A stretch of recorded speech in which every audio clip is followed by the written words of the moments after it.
Hi everyone and welcome to our daily show, The Big Story, where we discuss the hottest topics of the day right here from the heart of the newsroom. My name is Alyssa Wu and I'm coming to you live from the Straits Times. We are streaming on Facebook and YouTube right now, and if you're watching on YouTube, do like the page and click that bell button to be notified whenever we go live. I'll be joined very shortly by my newsroom colleagues where we'll discuss the topics that got you talking today.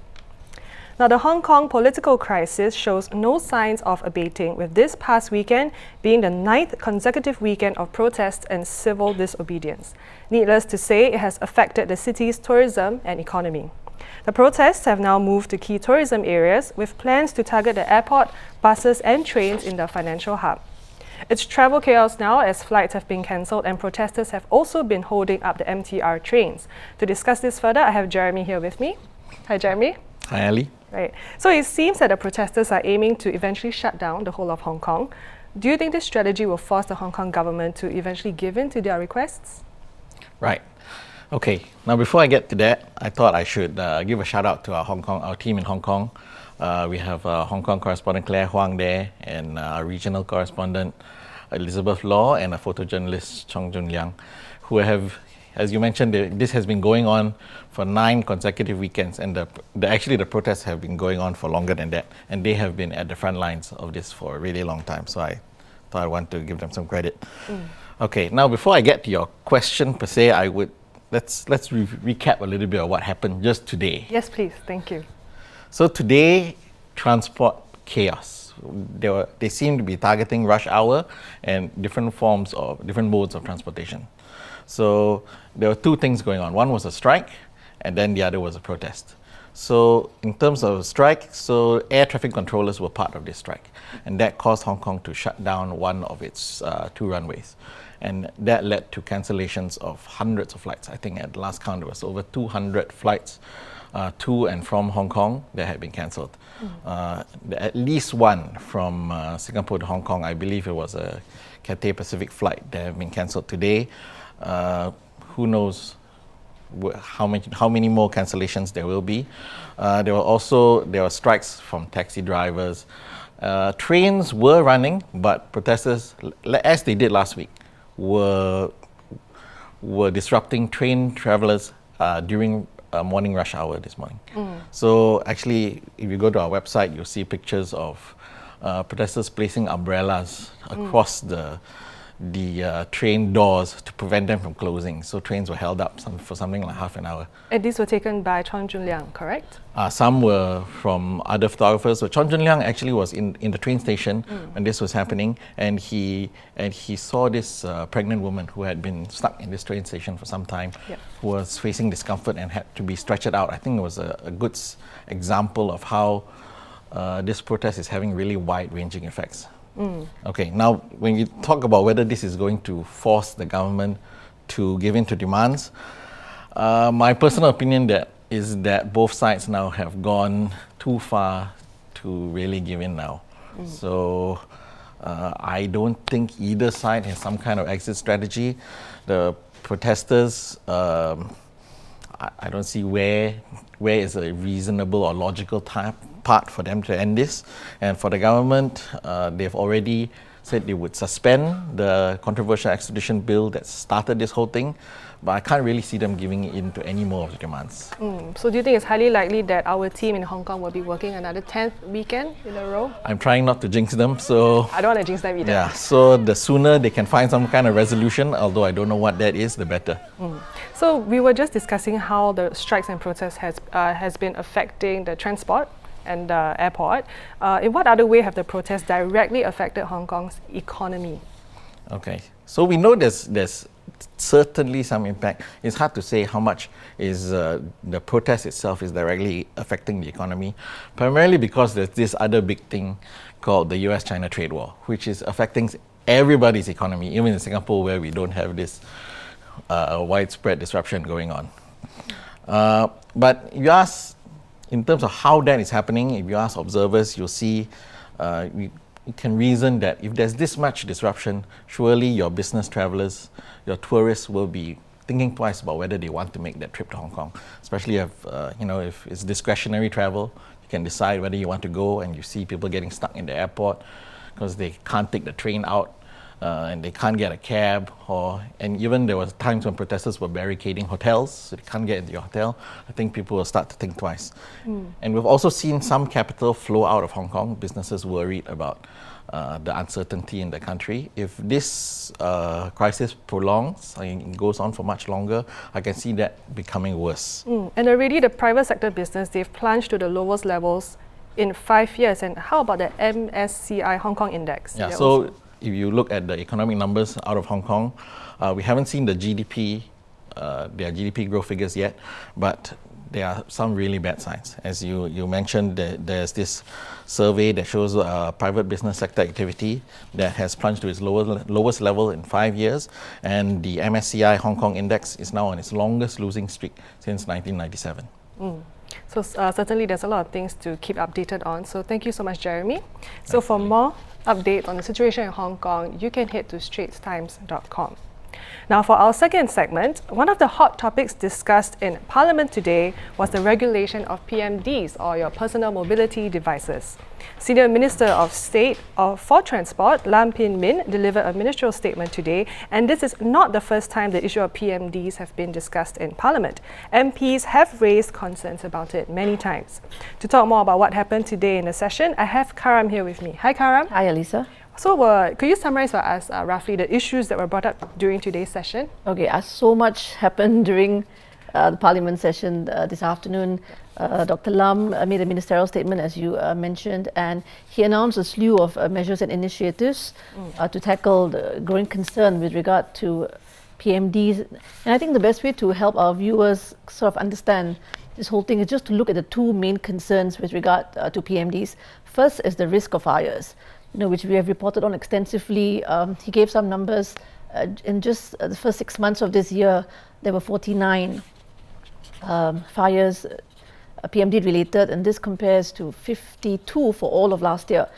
Apart from that, he also talked about PMD related incidents on public paths, so PMDs hitting pedestrians and people getting injured. So those are the two main areas.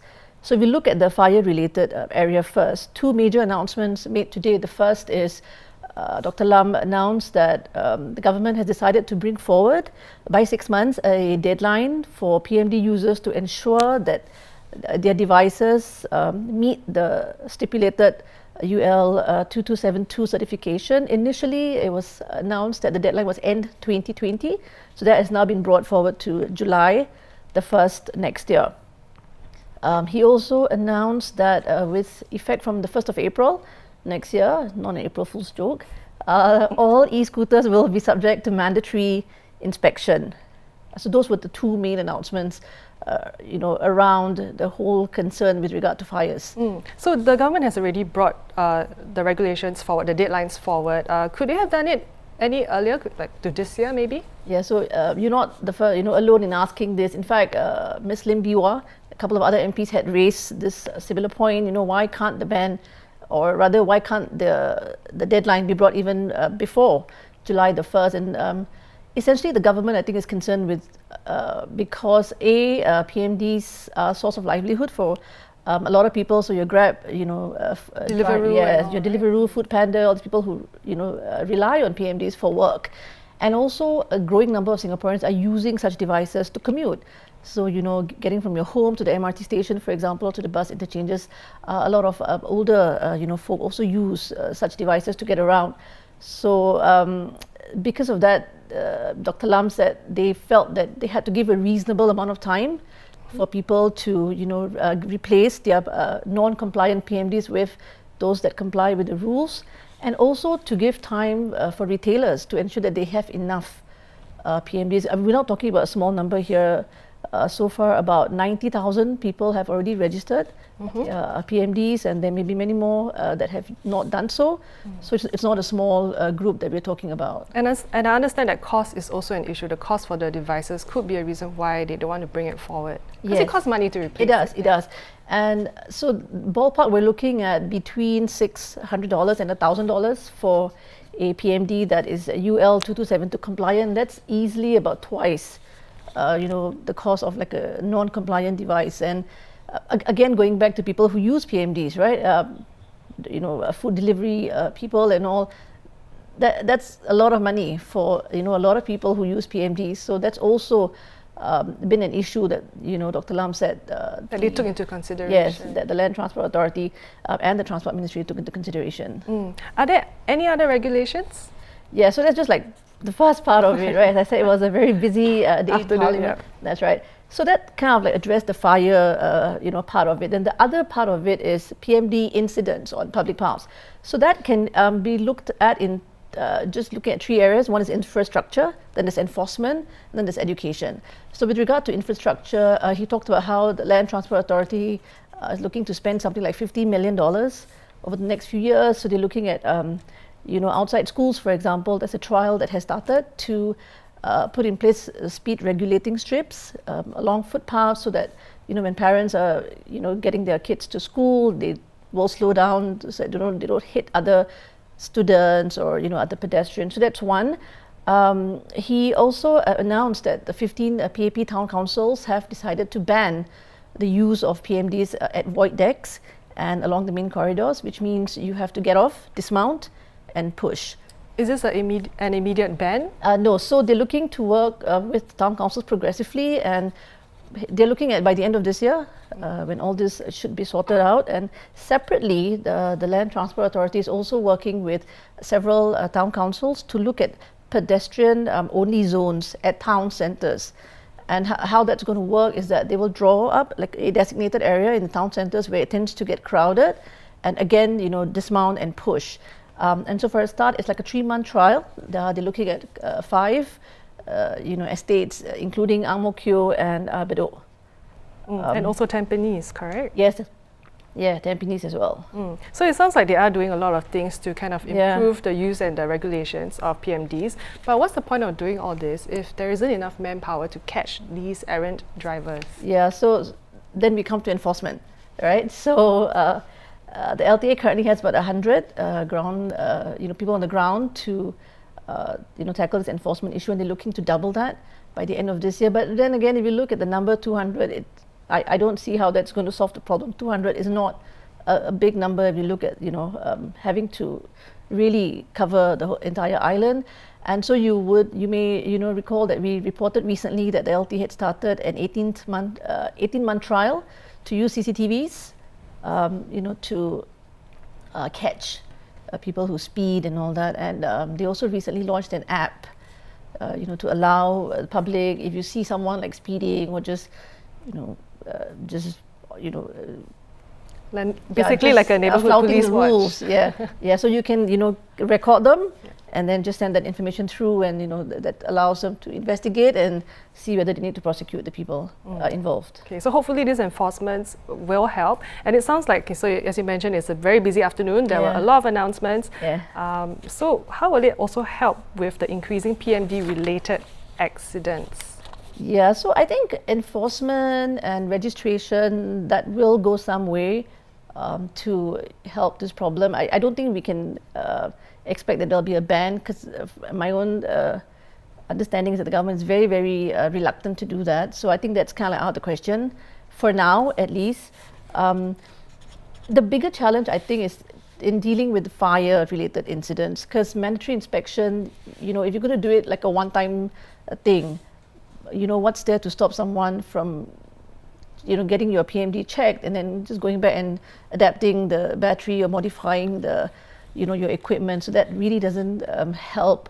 And also there's been some talk about insurance, to ensure that people, if they get hurt, hopefully they don't, that there will be some sort of compensation. So there are a lot of things, a lot of details that need to be ironed out, but I don't see that this is going to be an easy problem for the LTA and for the government to tackle. Hopefully we'll get to a point where we are not just catching up with it anymore, and hopefully the government will be in control of the situation. Yeah, which was another question that was raised in Parliament about whether we are being more reactive rather than proactive. But it's not easy. It's not easy discussion. Yeah, no, it's not. Different people will have their own views, but I guess sometimes no point talking about whether this should have been done earlier, that should have been done earlier. I think the there is a situation, it's a serious situation, what can we do about it? So I think that's where the focus needs to be. Well, thank you so much, Carol, for your analysis. Thank you. For the latest news and analysis of the PMD discussion in Parliament, do head to straitstimes.com. Now on to our third and last segment. If you're itching to find something to do during the long National Day weekend and Hari Raya Haji weekend, this upcoming segment is perfect for you. Lovers of art and culture will be happy to know that there are a few art shows to catch up on. Now, if that isn't your cup of tea, then how about tasting a selection of made in Singapore spirits? To tell us more, I have Olivia and Anjali here with me. Hi both. Hi. Very nice National Day colours. It wasn't planned, I know, but very nice anyway. So Olivia, there are quite a few local art and music shows happening in the next few months. Can you tell us about one happening this weekend? Well, this weekend we have the Singapore Symphony Orchestra National Day concert, and that's always quite popular. I think this year they have a number of quite famous local names like Joanna Dong, the vocalist, and Jeremy Montero, cultural medallion recipient, piano jazz legend. And besides your typical local favorites like Home, you know, the National Day song, they will also be premiering some new works. I think one of the more interesting ones is the Raffles March, which was written by A. Dietz, who is a very little known composer who was the director of the Raffles Hotel Orchestra. And this was written in 1915, and we know it was performed in the hotel in 1922, but after that it just sort of dropped off the radar, and it was only recently, the score was found again 2 years ago in the National Library.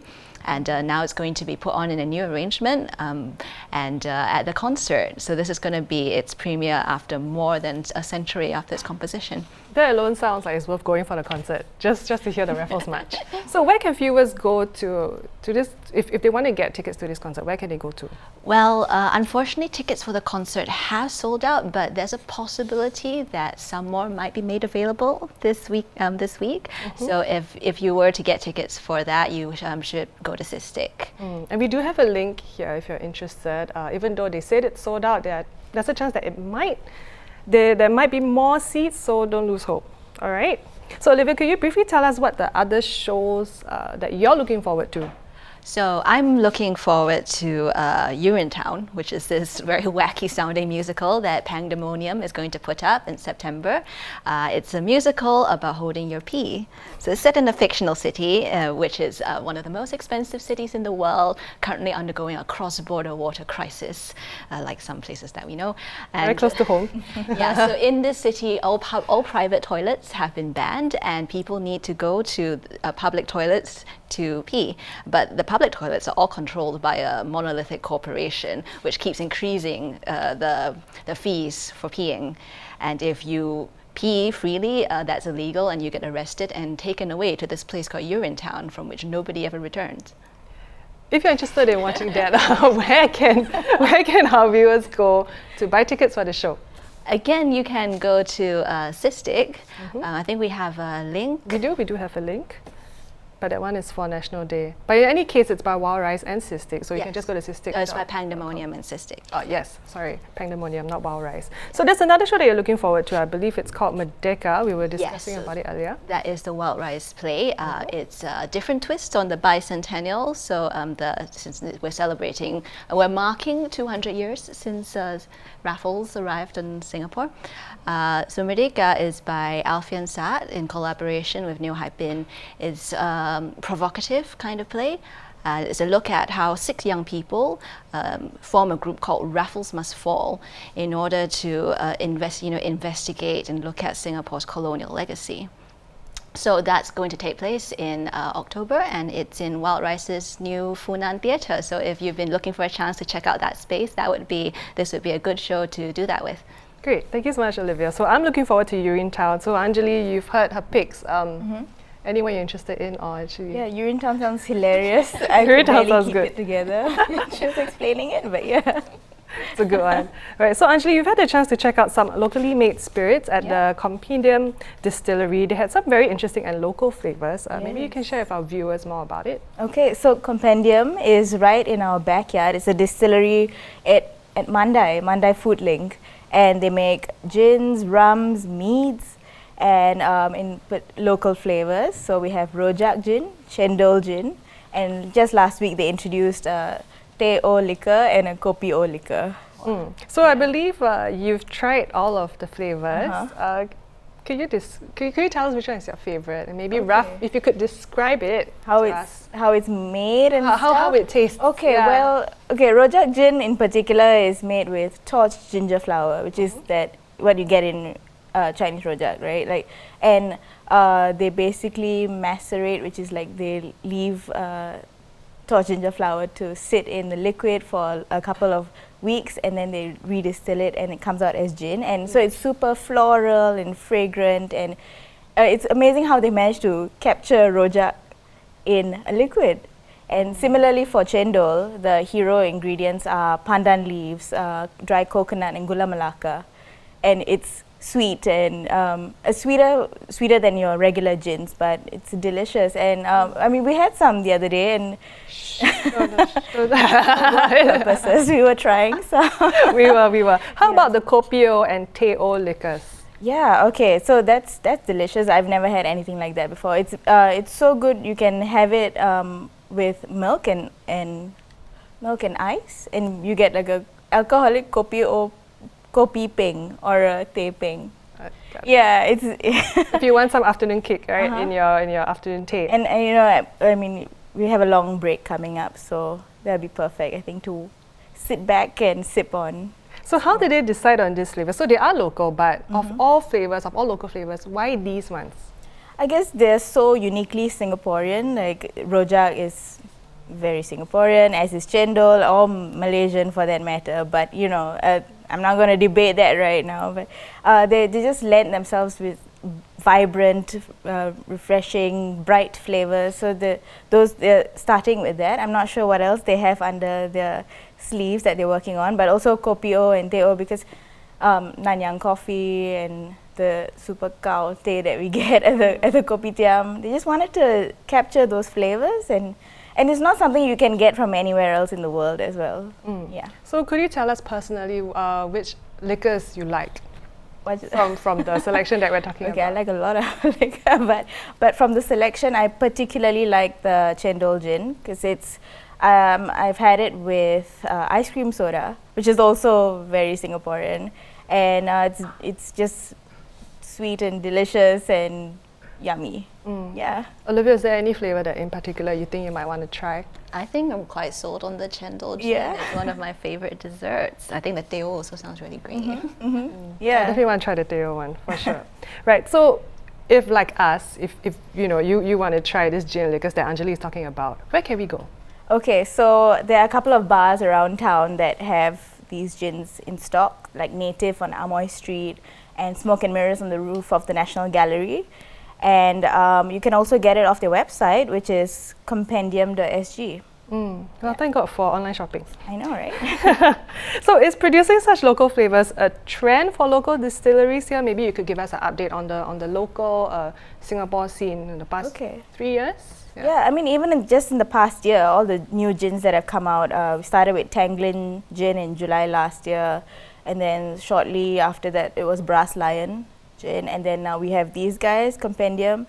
But it's also like, even from 3 to 5 years ago, there's plenty of beer coming out of Singapore. Archipelago has been around for quite a while. Actually, they've been around since 2006, but also these new guys called Pink Blossom. They have a micro brewery in Ubi. They make their own beer. It's great. Like, it's a very exciting time to be drinking alcohol in Singapore. Definitely. So what will you be doing this long weekend?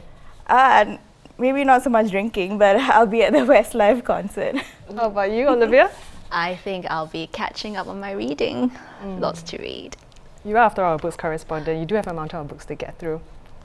Okay, I think I'll just be sleeping. All right, so thank you both. But anyway, you've given me more reasons to look forward to the weekend, and thank you both for coming on. So those were our top stories for the day. For more news and videos, do head on to straitstimes.com. Once again, I'm Melissa. Join us tomorrow at the same time, same place for more big stories.